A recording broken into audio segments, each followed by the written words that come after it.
creatina é um suplemento que aumenta a força e explosão em exercícios de alta intensidade e curta duração.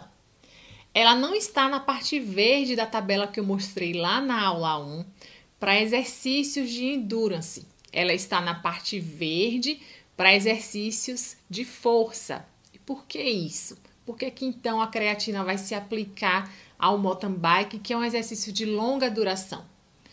O mountain bike tem momentos em que você precisa de força e explosão, como nos momentos de sprintar. E é aí que a creatina se encaixa. E como é que a gente vai utilizar a creatina? Existem 2 protocolos de suplementação.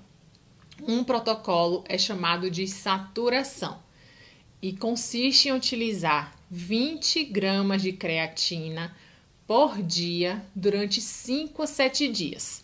Como é que você vai fazer isso? Você vai utilizar 4 doses de 5 gramas todos os dias. Tente deixar um intervalo de 4 horas entre uma dose e outra.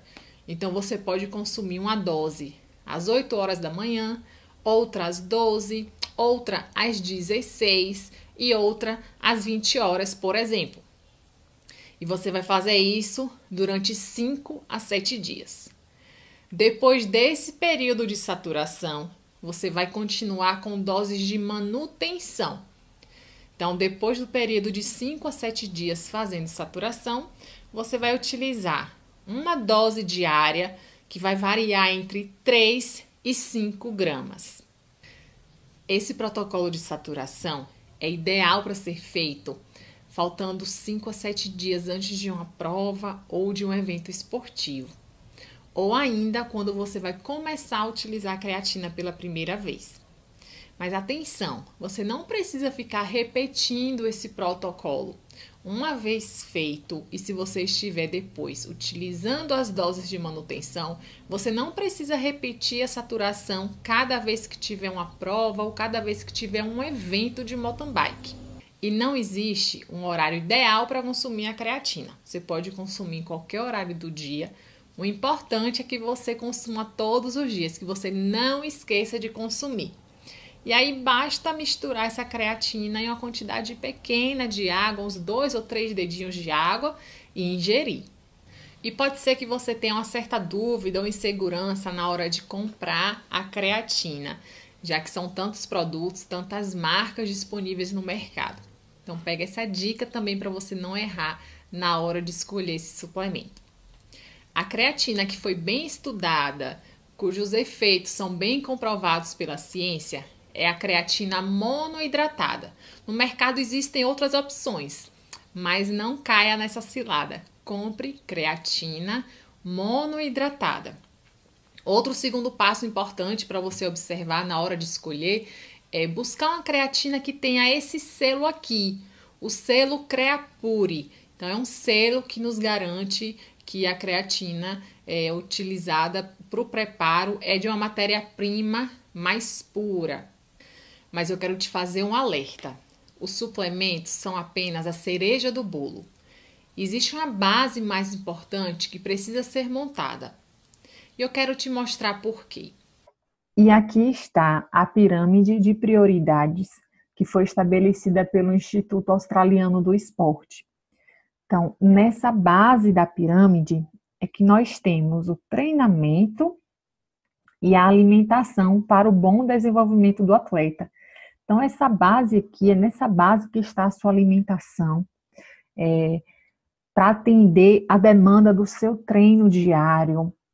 No segundo plano, ou seja, um segundo passo, seriam os suplementos e alimentos que favorecem as adaptações ao treinamento do dia a dia, com destaque. E aqui está a pirâmide de prioridades que foi estabelecida pelo Instituto Australiano do Esporte.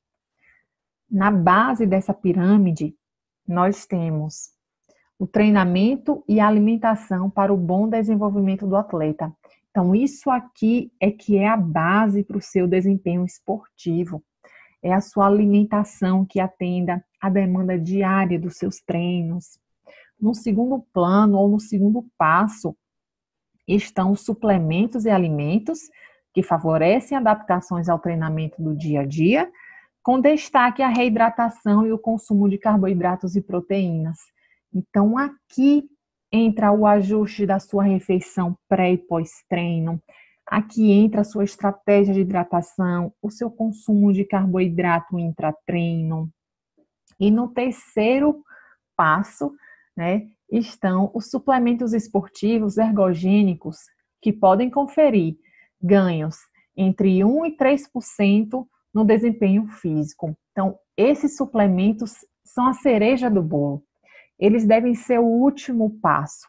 De nada adianta você colocar a cereja do bolo se você não tiver montado essa base. Um exemplo claro de que não adianta inverter a ordem de prioridade das coisas.